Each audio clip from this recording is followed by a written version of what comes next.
Maggie Kubley is going to do the game show. And Patty Schaffner is joining us today. So you'll get to applaud for them all again. But first, a word from my sponsor, Michelle Schricker.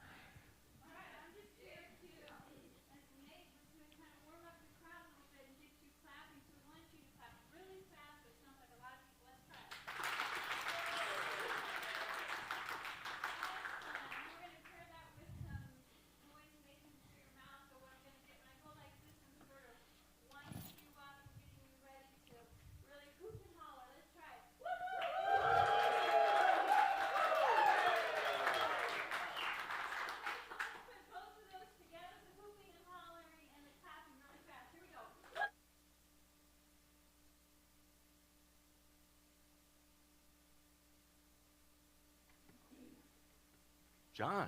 Yes. Patty. Yes. Are we ready? I am. I am as well.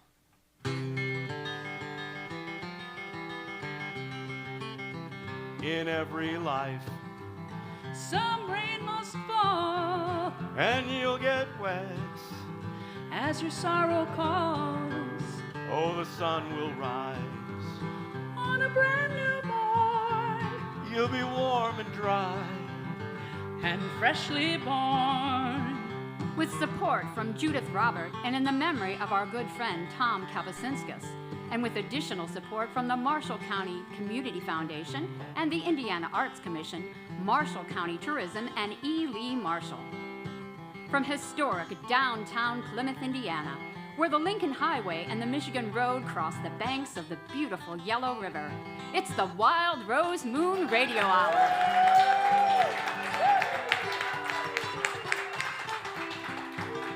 Tonight's show features two very talented musicians. The duo features a man with his guitar, traveling the world with his harmonicas and engaging wit.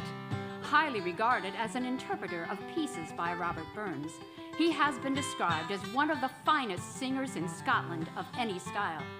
He served as lead singer with the world-renowned and multi-award-winning Old Blind Dogs for 8 years. With family roots in Perthshire and Strathclyde, he has been a professional musician since graduating from Edinburgh University. With 10 original CDs to his credit, please help me welcome Jim Malcolm to our Wild Rose Moon stage. Also joining us today is an award-winning singer with exceptional knowledge of the musical traditions of Northeast Scotland. She was the first woman ever to win a singing competition for Brothy Ballads, which are architectural songs, and has been singing in folk festivals and clubs all around Scotland since her early 20s. She has one solo CD to her credit and has sung harmonies on 10 of Jim's CDs. This is her first American tour, performing those harmonies live. Let's welcome Susie Malcolm to the Wild Rose Moon. Rounding out our star-studded cast today is a very talented singer-songwriter from Northwest Indiana.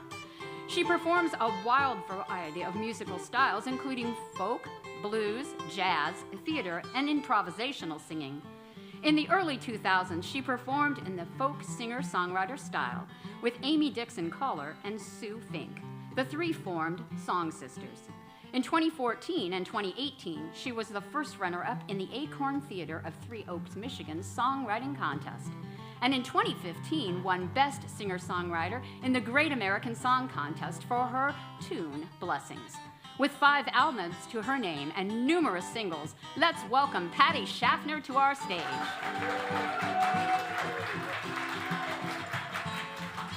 And now, recorded live from the Wild Rose Moon Performing Arts Center in historic downtown Plymouth, Indiana, where the Art Deco Reese Theater is soon to enjoy its second lifetime of excitement and inspiration for the benefit of local and regional community.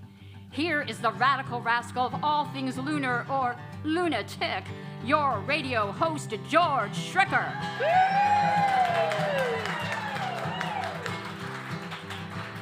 The river goes round, around the bend.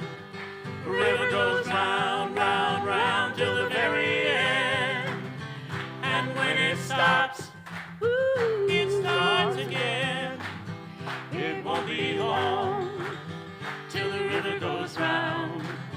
It Won't be long till the river goes round and round. round and round, my friends. Well, great to have you all here at Wild Rose Moon today for the Wild Rose Moon Radio Hour. We're so excited. We have Pam Gunterman on the mic today. How did you get this prestigious position? I drew the short straw, I think. Well, and you have some connection to Scotland or in some way, shape, or form, don't you? I do. My mom was born in Glasgow, and her maiden name was McNeil, and the tartan McNeil plaid has been worn by several of my male relatives on their kilts at their weddings.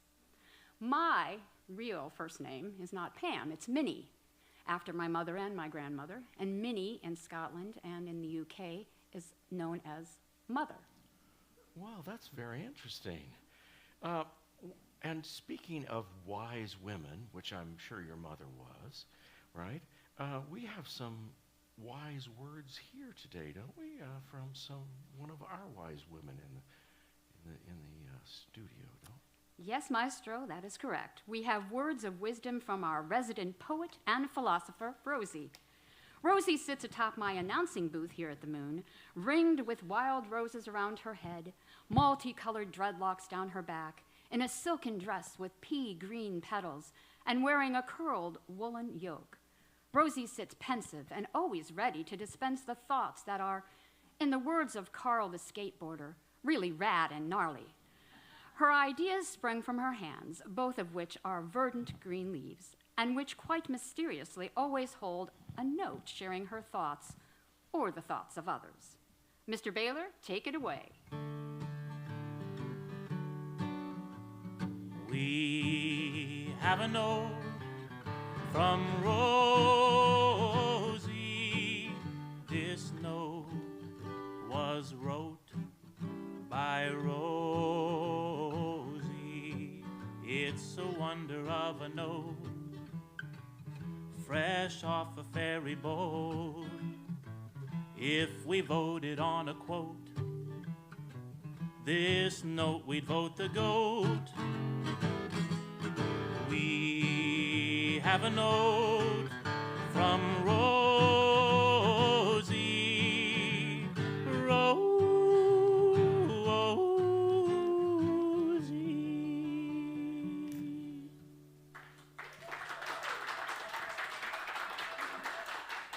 Indeed, we do have a note, and I'm going to give it to Pam to read. Pam, would you read this? It's from somebody who's from Scotland, isn't it?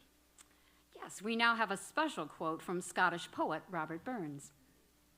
While Europe's eyes are fixed on mighty things, the fate of empires and the fall of kings, while quacks of state much each produce his plan, and even children lisp the rights of man, amid this mighty fuss, just let me mention, the rights of women merit some attention. Not bad for the late 1700s, huh? Pretty good news. Well, John, how are you today? Are you you've been flipping houses? We talked about that last time, and that you were saying that does not actually involve a bulldozer, kind of tipping them Turn it over and upside turning. down. Yeah. No, it is a little different than that. It's some other. Has to do with cash flow, right? Yeah, what you do when you're flipping a house is you take your money and you throw it at a house, Right. and that's called flipping a house. Oh. Yeah, it's a great way to lose money. And Patty Schaffner, thanks for coming over and helping us out with the theme song this morning. Absolutely delighted to be here with And you you today. helped us with an interview with our guest, and you're going to interview a little bit later in the second part of the show. You'll be interviewing our guest, and that'll be nice to have a little help in that department. It'll be awfully fun. Yes, okay. And speaking of guests, we have two marvelous singers and troubadours traveling all the way from Scotland here. Susie Malcolm and Jim Malcolm, welcome to our stage. Thank you very much. Thank you very much. Lovely to be here. And thank you. It means so much to us when we have a word from the old country and someone to teach us and in those ways and instruct us, because it reverberates through many of our genes, and we can feel it kind of crawling up sometimes in the middle of a jig or a ballad, ballad in story. So we hope that you'll do some of that for us. But first, I want you, Susie, to tell me, you were remarking that you used to take car trips with your family, right? I did. And, Yeah. and there was singing on the car? Yes. Could be a long story, but I'll try and tell it in a radio speed. I am the fourth of 4 children, and my parents more or less had one child every year for 4 years until they worked out what was bringing this plague upon their house.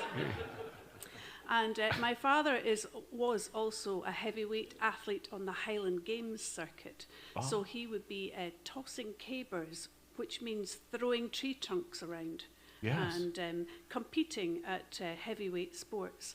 And to go to these events, we had to travel long distances every weekend with 4 children all about the same age in the back seat of the car. And we took squabbling in the back seat to an Olympic level. Oh, that's great. So my father, who is a singer, he had several techniques for keeping us quiet, and one of them was to swing his big strong arm behind him and try and hit any child that he could reach. It really didn't matter to him which one, and to be fair, we were all guilty. And we would all duck back as fast as we could not to be hit. But another more acceptable way that he had of trying to control the crowds was to sing to us.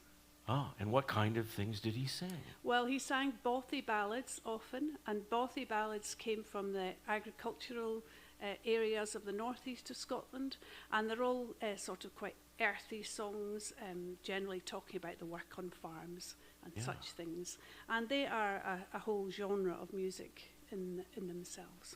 That's wonderful. Well, it's great to hear about your musical background. And Jim, what about you? Were you in the back of a car driving around?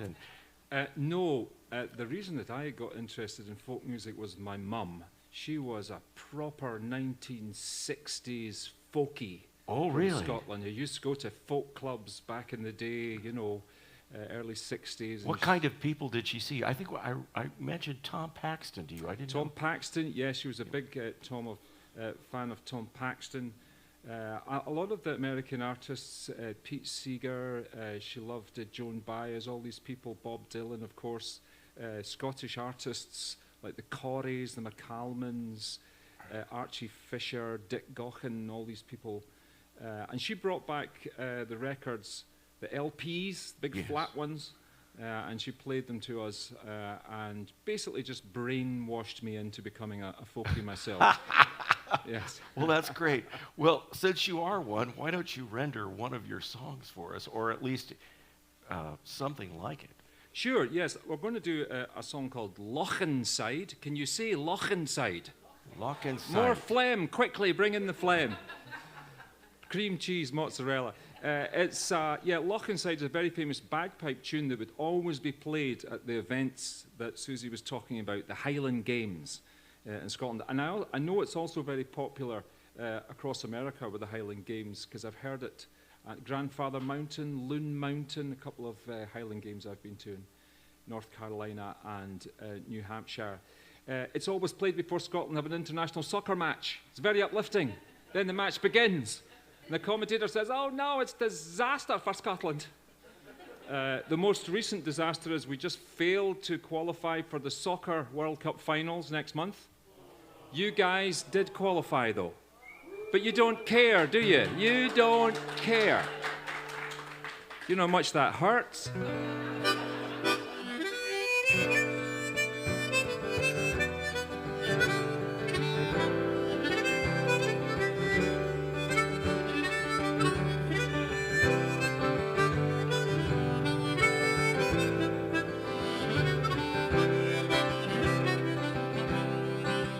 Come the winter cold and dreary, brings a hawk down frae the high screety. The wind was now hairs high around the looking side. Come the spring, the land lies weedy, till the sun shines out sae cheery, brings a bloom for our June's pride around the looking side. Had you been yet seen the scatter, oh the peasies or the macar, when aboon the tawny old glides around the looking side. And the heron he comes a creeping through the rashes green and dreeping to the pool, one away we truth slide around the looking side. If you ever hear reason to be here in honey season, come and try the barley breen by the fire on looking side. Summertime, the fish are louping, dippers in, the bunnies cowping, swallows flee frae dawn till eentide around the looking side. By the autumn the pinks are winging, blaeberries are the moors are hanging, salmon through the surging spade fight around the looking side. Had you been yet seen the scatter, oh the peasies or the macar, when aboon the tawny old glides around the looking side. And the heron he comes a creeping through the rashes green and dreeping to the pool, one away we truth slide around the looking side. If you ever hear reason to be here in honey season, come and try the barley breen by the side. If you ever hear notion to be welcomed with devotion, travel home or on the ocean to be here on a looking side.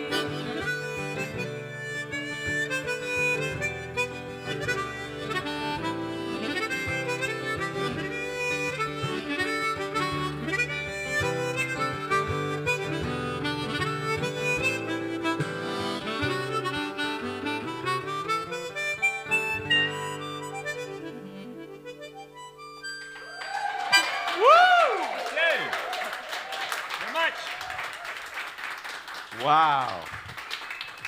That was just tremendous. Just tremendous. That's like a song of invitation. Is that right? Yes, very much so, yes. Very much like inviting people to come into this world. Yeah, come to Scotland as well. Yeah. But that all those descriptions were particularly Scotland. Yeah. Yeah. Well, yeah. And I hadn't realized, I thought about it when I was in school. I would have taken Scottish as my second language. But I didn't think about it. Anyway.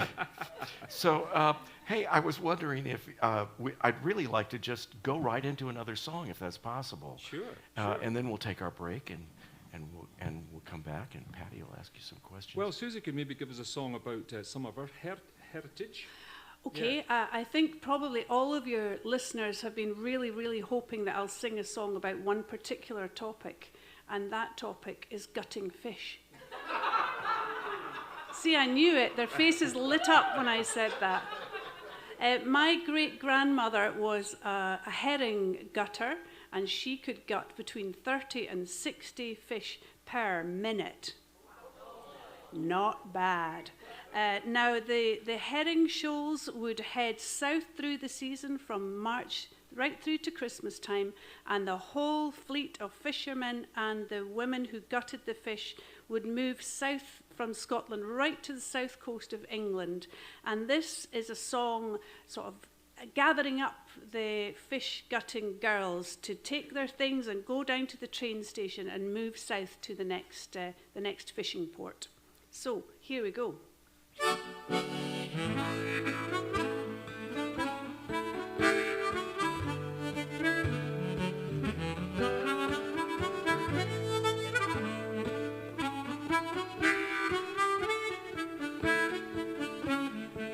Come aye fisher lassies, it's come awa wi me, fi Cairnbog and Kemry and fi Inverallachie, fi Buckie and fi Aberdeen and all the country round. We're a wat to get the herring, we're a wat to hear the tune. You rise up in the morning with your bundles in your hand, be at the station early, or you're surely hae to stand. Tak plenty to eat and a kettle for your tea, or you'll maybe die of hunger on the way to Yarmouth Quay. The journey it's a longing, takes a day or twa, and when you reach your lodgings, it's soon to sleep you'll fall. But you'll rise at 5 with the sleep still in your ear. You're a wat to find the gutting yards along the Yarmouth Quay.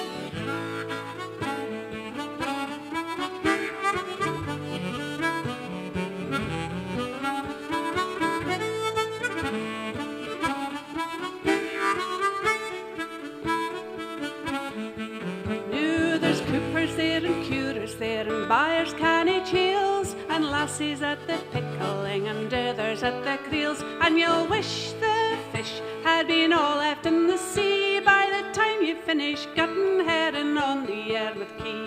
It's early in the morning, it's late into the night, your hands are cut and chop it and they look an uncassect, and you'll greet like a whale when you put them in the brie, and you'll wish you were 1,000 mile off the Yarmouth Quay.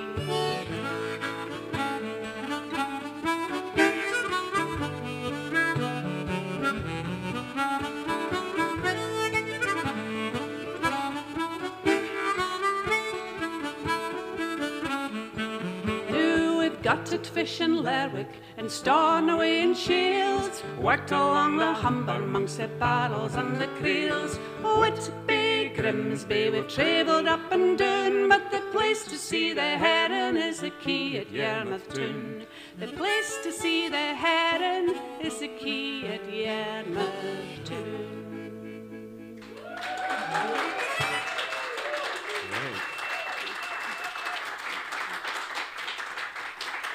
And I'm sure in Scotland, do they also use that as a courting song? I don't think they've worked out about courting in Scotland yet. The men are very, very shy. Are they? Yes. Are they? There was once a Scotsman who loved his wife so much he nearly told her.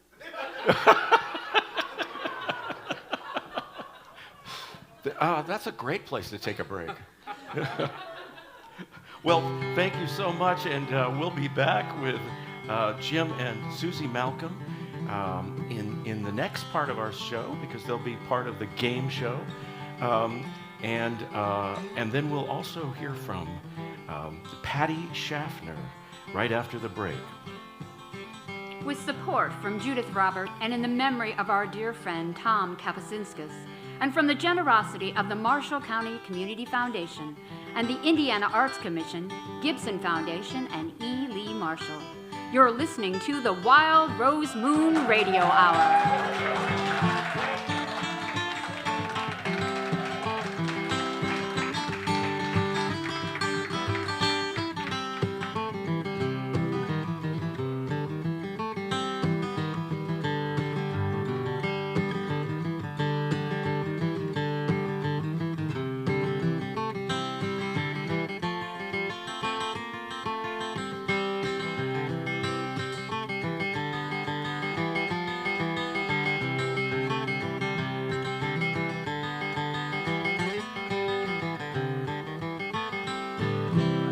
Well, welcome back to the Wild Rose Moon Radio Hour.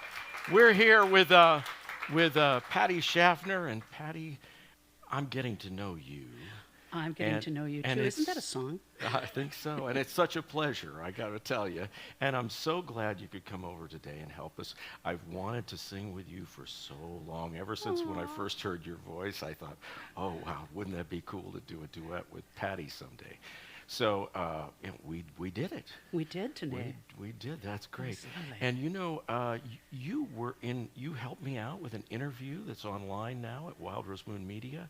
You can go see the interview with Patty Schaffner and Jim and Susie Malcolm, and it's a tremendous interview. And you see, it's easy to fall in love with all three of you when we watch that.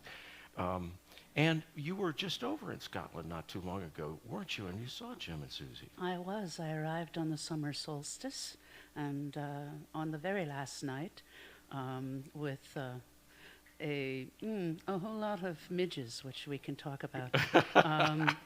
We got to eat some of them, and we also had this lovely concert with Jim and Susie that was just so endearing to hear them, and so lovely because they've got so many lovely stories as well as these beautiful songs. I agree. They're special people. And you have a song inspired? Was this inspired from Scotland? It was inspired from Scotland. I was in the Highlands, and I got to go to the Culloden Moor, where the Jacobite rebellion was finally put down, and somewhere, if I remember correctly, between 1,200 and 1,600 men from the Scots side were killed that day, and only 50 of the British.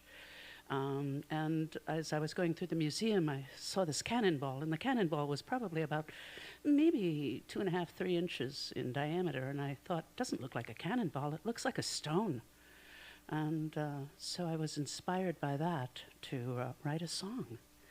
And I also went to, in the song I also mentioned the Clava Cairns, which are 4,000 years old and were more or less burial sites. And the interesting part about them to me, besides the sheer age of them, was that on the winter solstice day, the sun comes directly through the channel, and only on that day.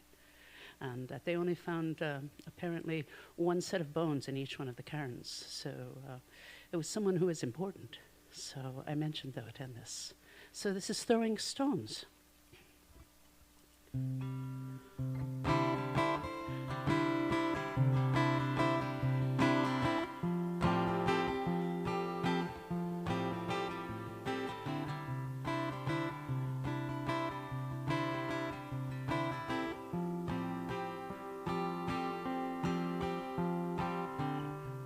I came upon a cannonball from a battlefield of old.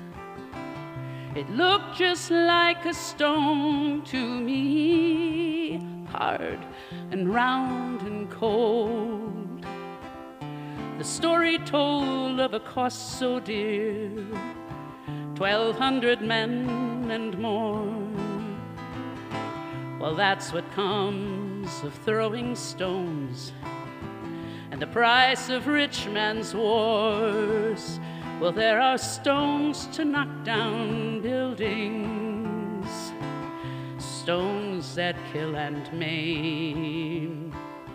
Stones do not throw themselves, yet the tale is still the same. Throwing stones, throwing stones, throwing stones.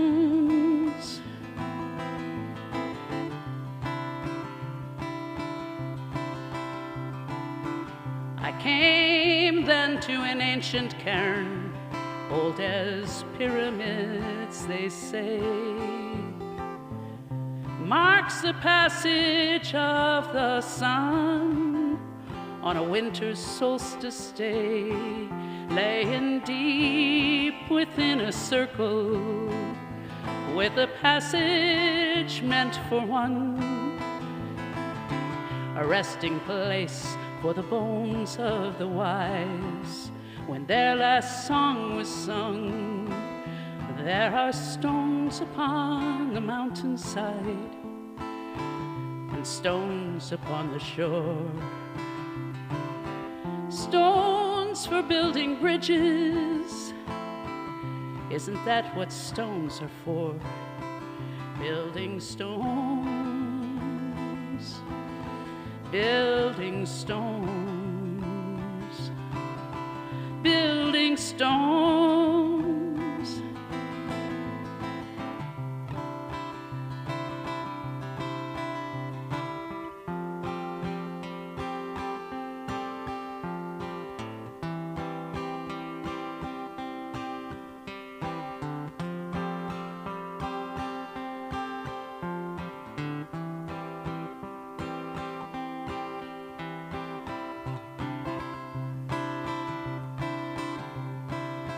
With worry stones in your pockets and pebbles in your shoes and stepping stones for crossing, which ones will you choose? Will we learn to listen patiently to the tales they have to tell with the wisdom of all ages? Can we learn their lessons well? For the stones have seen our folly, and the stones have heard us pray. Stones remember stories from long before our days, throwing stones, building stones, stepping stones, wise stones.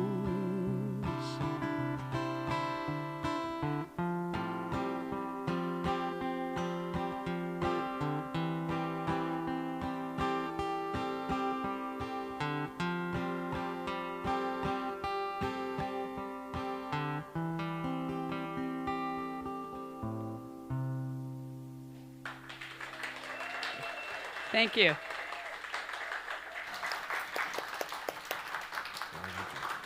And now, ladies and gentlemen, boys and girls, from our hometown to yours, the Wild Rose Moon Radio Hour presents our very own audience participation quiz show, Shoot the Moon.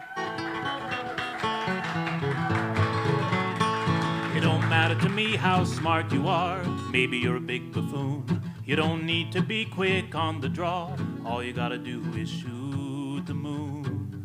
Shoot the moon. Shoot the moon.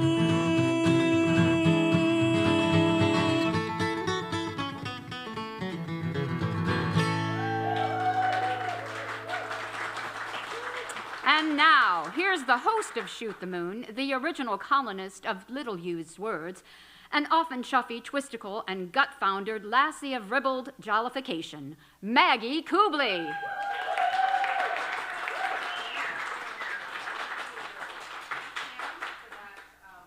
Jollified introduction, probably the most jollified introduction I've ever had. Thank you. While I get today's contestants ready, would you mind reading the rules of this woefully contrived yet mentally challenging extravaganza? I can do that, young lassie. Wow. Prior to the show, audience members indicated their willingness to participate in Shoot the Moon by supplying an answer to this inane survey question. Are you now, or have you ever been, a student of behavioral psychology? And with that question answered in a demonstratively random manner with any number of attendant variables, distinguishing the method a person might freely choose, or so they may deceptively think, in the affirmative, and as a result, be needlessly subjected to this further interrogation. Are you ready, willing, and able to gently access your remarkable, yet environmentally predetermined being, in an often silly and self-deprecating manner in which the futile attempt is made to answer a series of capricious and awfully ill-conceived questions? And, yes, and from a collection of audience members who have learned to push a button to ask for a stimulating shock while answering in the affirmative. Exactly 2 contestants are selected to play Shoot the Moon. So now, let's play Shoot the Moon. Thank you, Pam. Thank you, contestants. Everybody, please welcome Tom and Stephanie to Shoot the Moon. Tom and Stephanie, yes. How are you feeling today? A little nervous right now. Okay, yes. Good. We like that. And tell me, where are you from originally?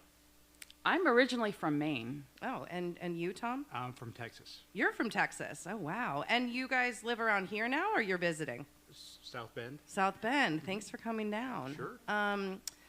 I do have some notes on you from my files. Uh-oh. Yeah, I do. And is it true that you were engaged on your first date? Oh, gosh. And Yes. have been married 28 years? So far. Wow. Stephanie, you and I are going to need to talk after the show. I have literally never met a man that I could stay in the same room 28 seconds with, let alone be with him for 28 years. How did you know? I don't know that I knew. I think he just sweet-talked me into it. He had a whole bunch of, let's say, falsehoods Okay. he might have sent my way. Okay, I like that. Okay, and Tom, I have a note with you. You raise worms. Is this true? It is true. Our kids are grown and gone, so I Okay. had to do something. So now it's worms. Worms.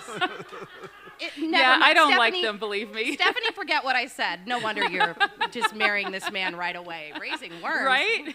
We got what? Night crawlers. That's the only worm I know, actually. So is that a thing or no? They're composting worms. So, Okay. you know. All right. Great. Yeah. We have I to love that. save a little bit of every meal for the worms. For the worms. Wow. Thank you for doing your part. Thank you. Okay, well, moving right along. Are you guys ready to play Shoot the Moon? No. We'll see. Well, good news, Tom. Too bad. Okay. Okay. All right. Pam, would you please read our 4 categories for today? Once a tosser, dog unsighted, travelers to the rescue. What a gas, man. All right. Who would like to go first? She would. Okay, Stephanie, you're doing it. You're doing it. What would you like to go with, Stephanie? Pick your category. How about dogs unsighted? You got it. Dogs Unsighted. Okay. Jim Malcolm was singer of the band Old Blind Dogs from 1999 to 2003. The Old Blind Dogs were named Folk Band of the Year at the Scots Trad Music Awards, which, Jim, is that like the MTV Music Awards of Scotland, or? Basically, I'm sure. Right, great. In 2004, Jim Malcolm was named Songwriter of the Year. In 2001, the UK's Association of Independent Music selected their album Fit as a finalist for the Celtic Album of the Year Award. That is so impressive. Can we just clap for that? Very cool.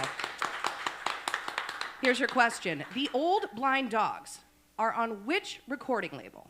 Is it A, Astrolab, B, Compass, or C, Dirty Dog Records?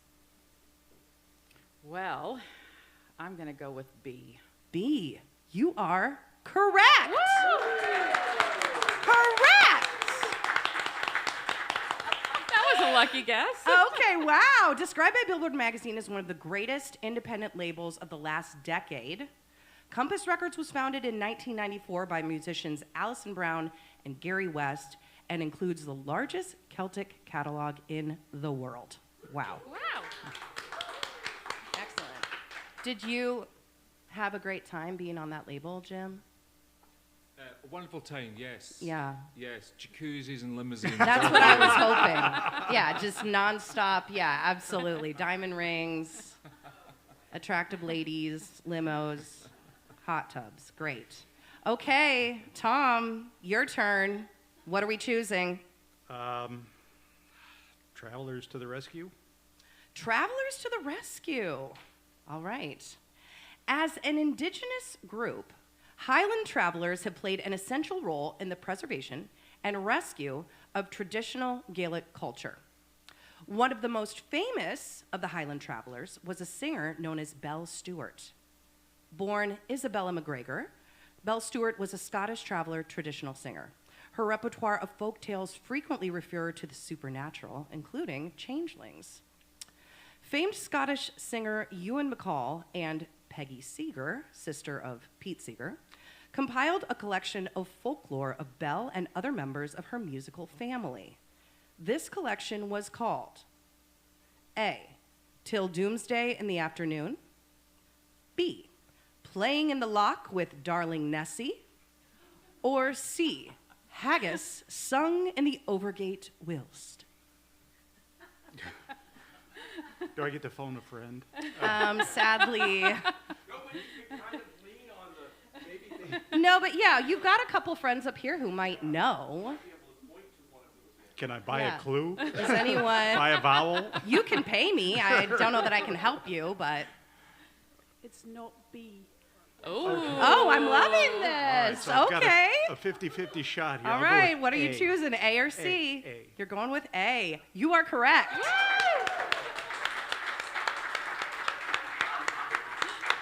You are correct. One of my, I learned a fun factoid about Belle Stewart, which was her version of I Was a Blackbird inspired Alex Stewart, a violin player, to propose to her. Aw. I'm going to have to try that next time I'm at the bar. Just, yeah. Very much so. Yeah, she's one of the great figures of really the Scottish folk revival.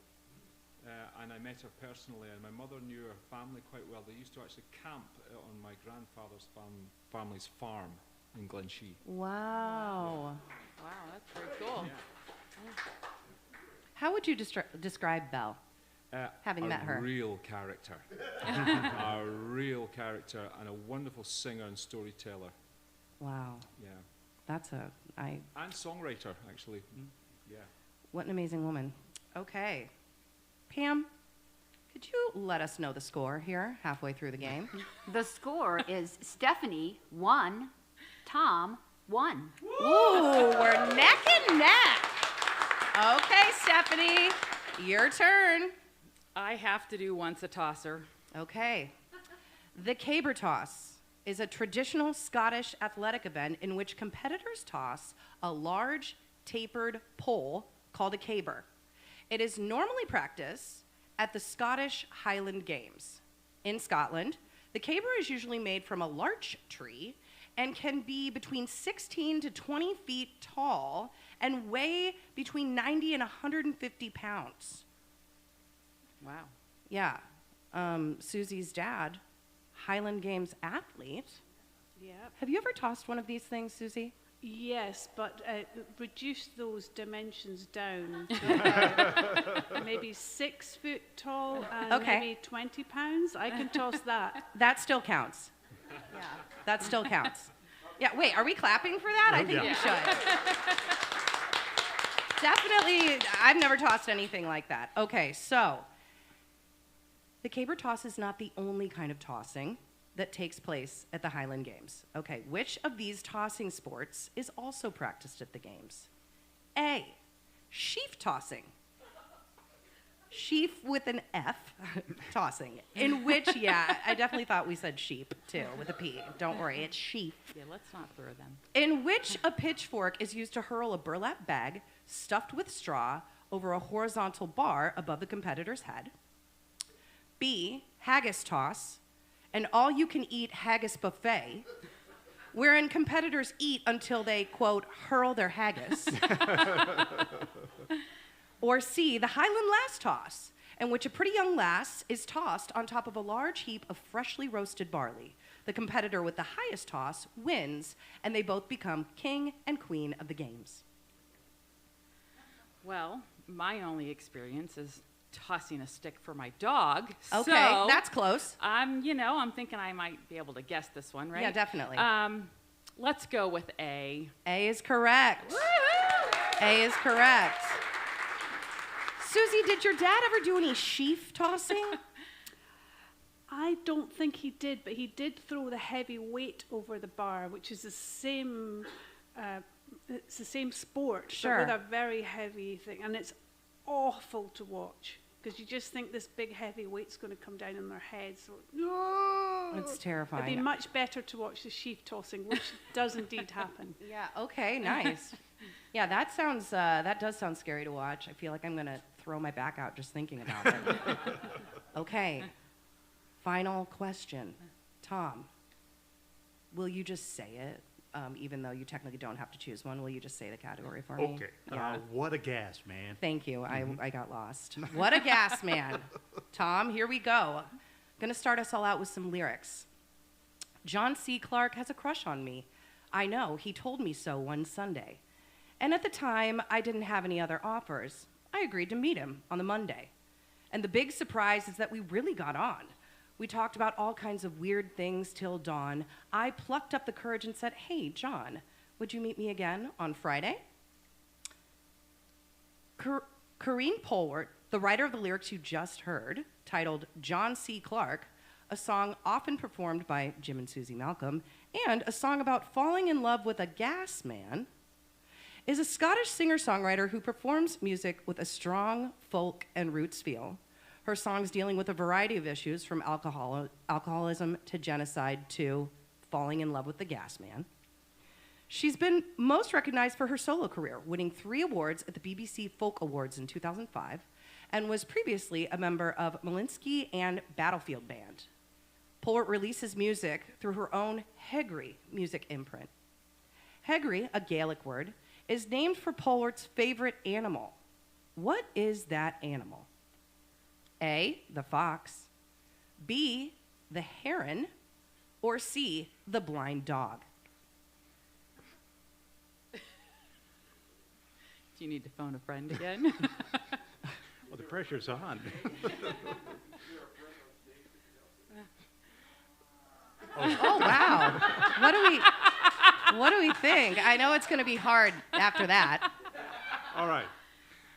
I think it's coming to me. Okay, just take your time. Yeah, definitely. We'll go with the heron. The heron, absolutely. Absolutely. Yes, Polwart describes the heron as her favorite animal, and her song Follow the Heron, which she has recorded both solo and with Malinky, has been much covered by artists, including the McCallmans, Robert Lawrence, and Kathy Ryan. Jim, I have to say that's an excellent heron impression. I thought we had one loose in the building, just for a second. All right, Pam, could you give us our final score? Maggie, we have a tie. Oh, my. Stephanie 2, Tom 2. Amazing. So then who wins? As a Maggie factor, win or Oh, lose, everyone is lucky on Shoot the Moon. Both Tom and Stephanie have won a sticker, a big wild rose moon sticker. It's suitable for applying to one's hot air balloon, electric scooter, pruning shears, or grandmother's quilt. Congratulations to Tom and Stephanie. Everyone wins when we play Shoot the Moon.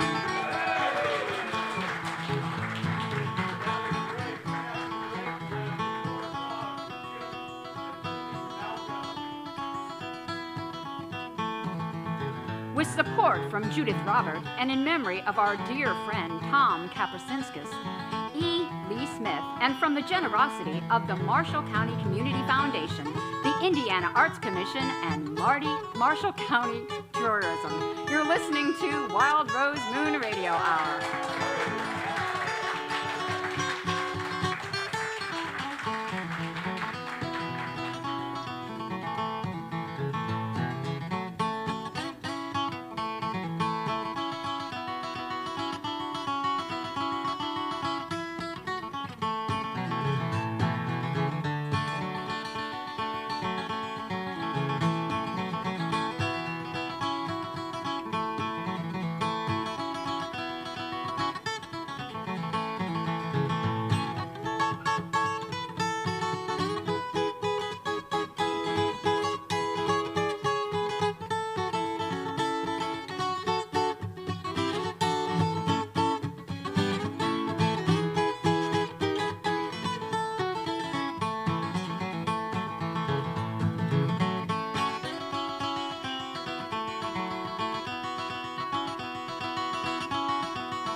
Well, welcome back to the Wild Rose Moon Radio Hour.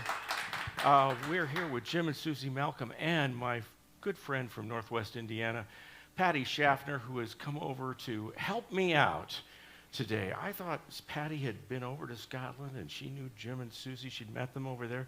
She could ask them a few questions. Would you be willing to answer a few questions from Patty? Anything. Absolutely, yes. Okay, excellent.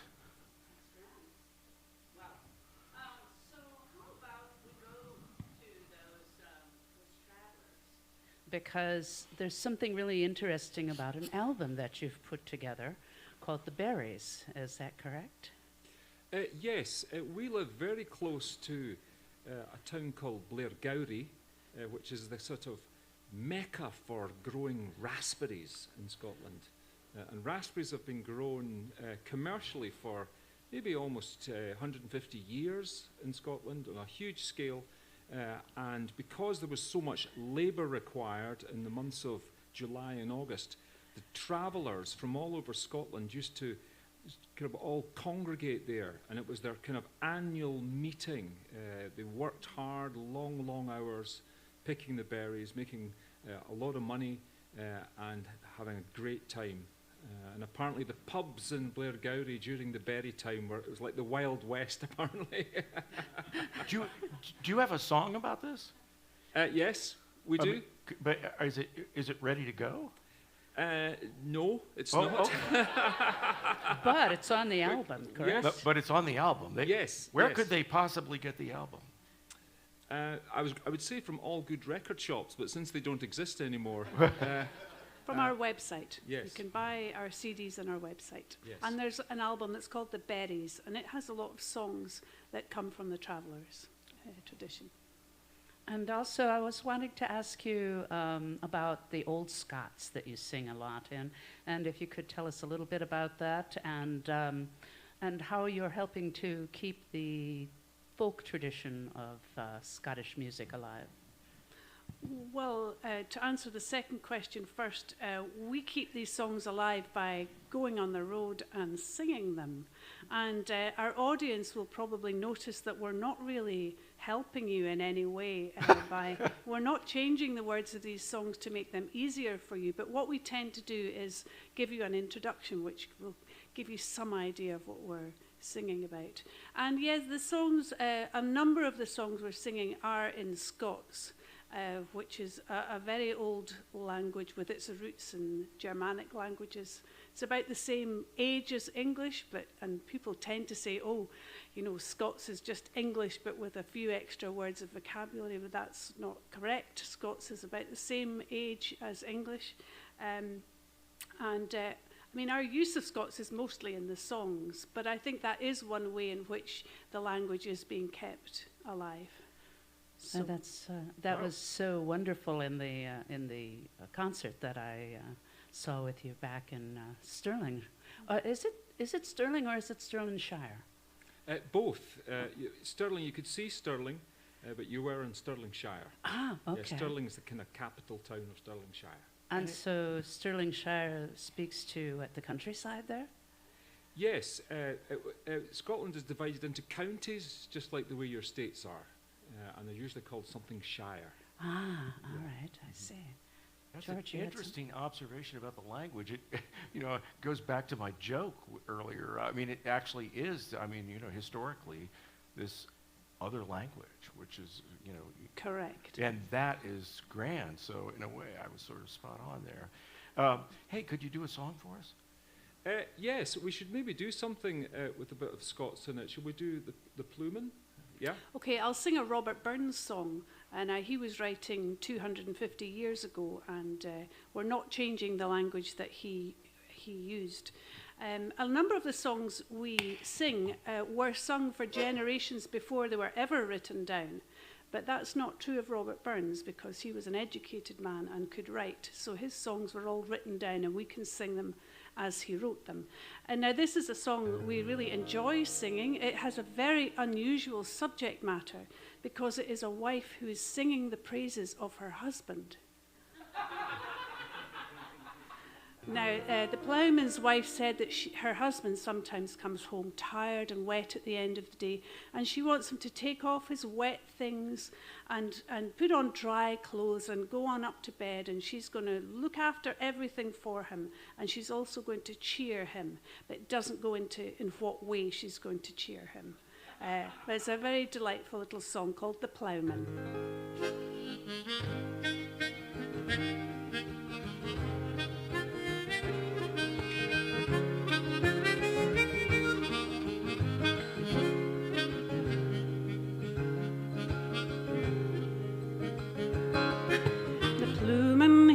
A bonny lad, his mind is ever true, Joe. His garter's knit below his knee, his bonnet it is blue, Joe. Then up we taw, my ploughman lad.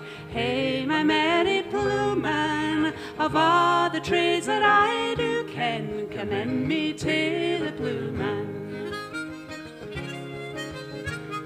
The ploughman he comes hame at e'en, he's often wet and weary. Cast off the wheat, put on the dry, and go to bed, my dearie. Then up we taw, my ploughman lad. Hey, my merry ploughman, of all the trades that I do ken, commend me to the ploughman.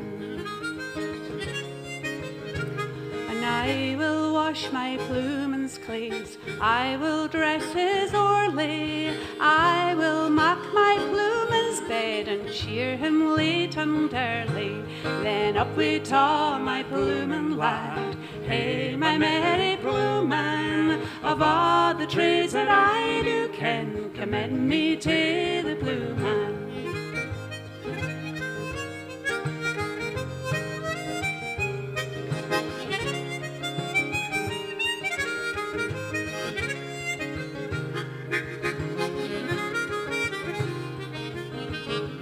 I hae been east, I hae been west, I hae been at St. Johnston, but the bonniest sight that e'er I saw was the ploughman laddie dancing. Snow white stockings on his legs, silver buckles glancing, a good blue bonnet on his head, and all but he was handsome. Then up we taw, my ploughman lad.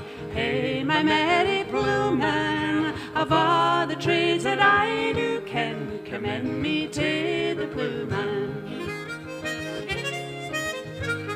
Commend me to the barnyard and the corn moo man. I never gassed my coggy through till I met wi' the ploughman.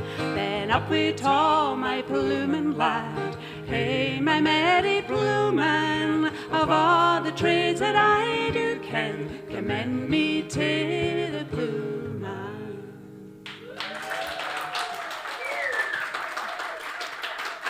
Wow, that was just tremendous. I love the way you deliver it too.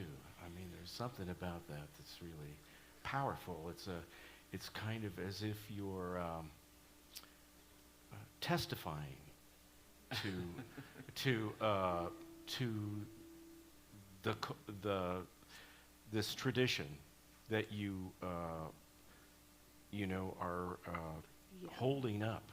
Yeah, I'm not going to come all this way to Indiana from Perth, Scotland, and not give it all I've got. Yeah. You bet.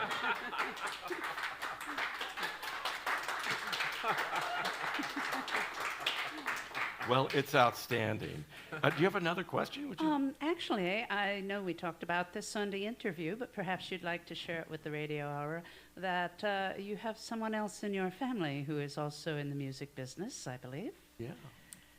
Yeah, well, we have a daughter who is a singer-songwriter. She is Belle Malcolm, and she's having a fantastic time leaving her mother and father in the dust.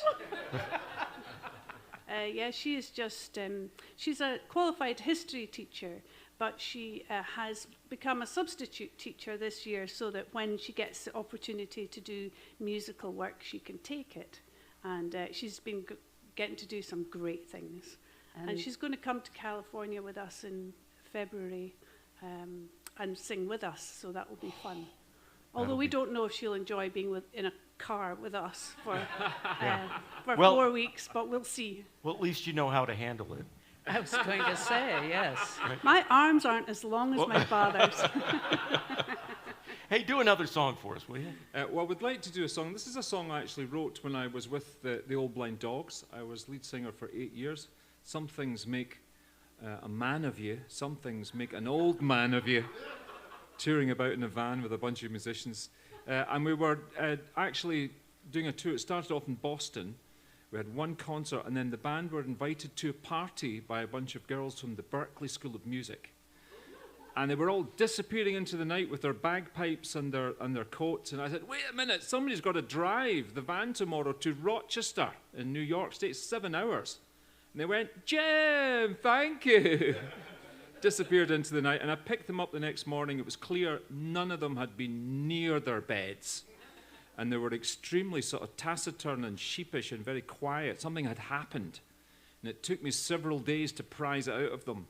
They had almost been arrested for playing the bagpipes at 4 o'clock in the morning in a residential area and almost, like thrown out the country. But anyway, and then they just lay snoring and sort of grunting in the back whilst I drove through the classic New England fall, the zenith of it. And I'd heard about the fall, and I thought, we've got trees as well, No, we don't. Those maples, I can't believe those maples. They look brilliant. You get syrup out of them. You can make guitars out. What a tree! Anyway, so by the time I reached New York State, I had actually written a song in my head, and they missed the whole thing, the dirty stop-outs, as we would say. It's called Road to New York.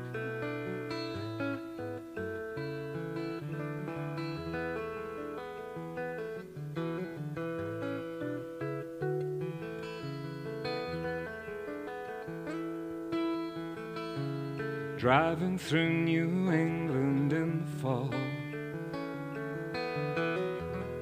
English names I've never seen before, wooden houses glint among the trees, like white horses on a golden sea. And the thruway gently weaves through an endless land of trees, and the road to New York leads through a billion turning leaves.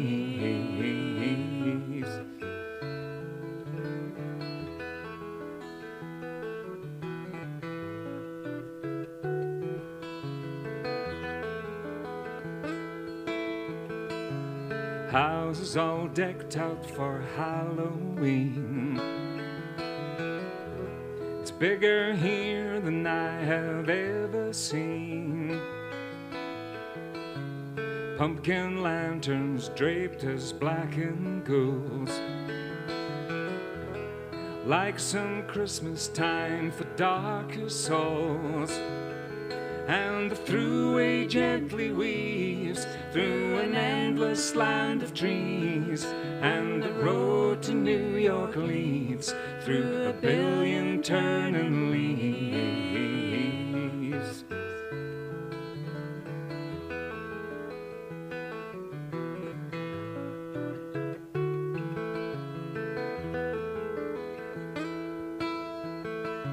So now every leaf will tumble down and leave a golden carpet on the ground. But I'll be home by then, and this will be just a memory to haunt my dreams. And the thruway gently weaves through an endless land of trees, and the road to New York leads through a billion turning leaves. The thruway gently weaves through an endless land of trees, and the road to New York leads through a billion turning leaves.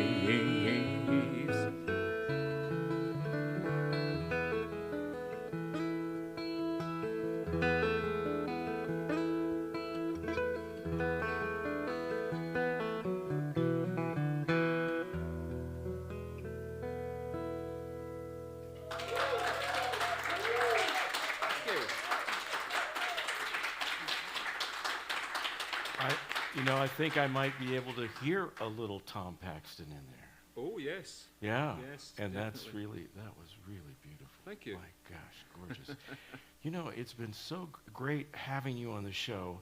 I don't want it to end. And I would like us to go on for another hour, if you don't mind. No, I'm sorry, I have to bring this off, but it's been such a joy having them, isn't it? It has absolutely Oh, been. my Lord. Isn't this been one incredible Thank thing? you. Thank you so much. Unbelievable. So my question I try to ask, you know, because you're still on air, is would you consider coming back to the Wild Rose Wind? Oh, yes. Anytime. Yeah, Yes. especially 8 o'clock this evening. Yes. Good. Bravo. I think that's a good idea. Okay, well, thank you so much, Jim and Susie, for coming out and sharing your souls and your songs with us. Just been glorious. Thank you.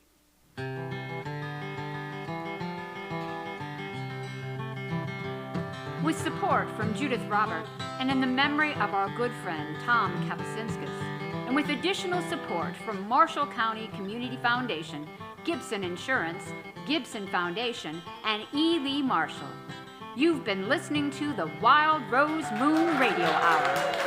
Thank you so much to our announcer, Pam Gunterman, our game show host and producer, Maggie Kubley, stage manager, Howard Gibbs, audio engineer, Nate Butler, photographer, Matthew Bergmoser, video producer, Jim Yoakum, hospitality coordinators, Jennifer Reed, Martina Sam, our moonlight maker, Jean Pazdurka, and special thanks to our applause specialist, Michelle Schricker, for her organizing acumen and undying support of the moon, its mission, and me.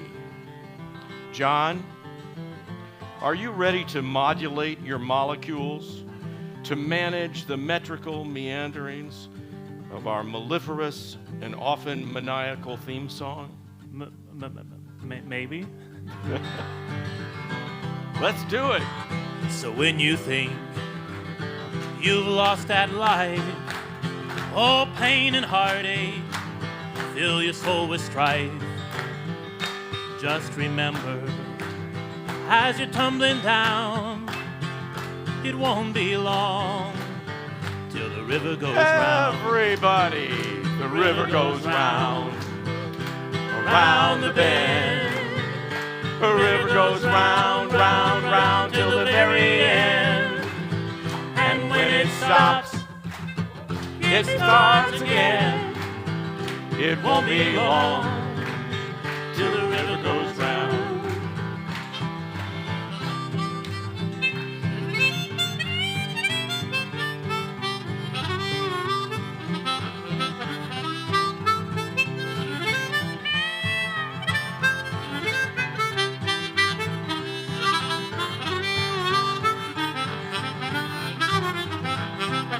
Jim Malcolm.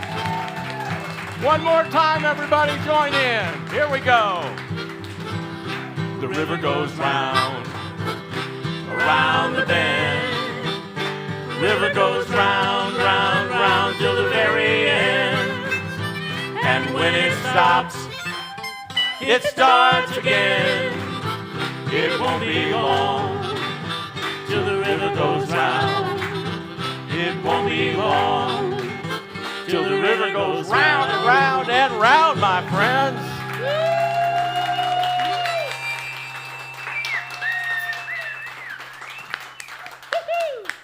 I just have one question. Was all that up?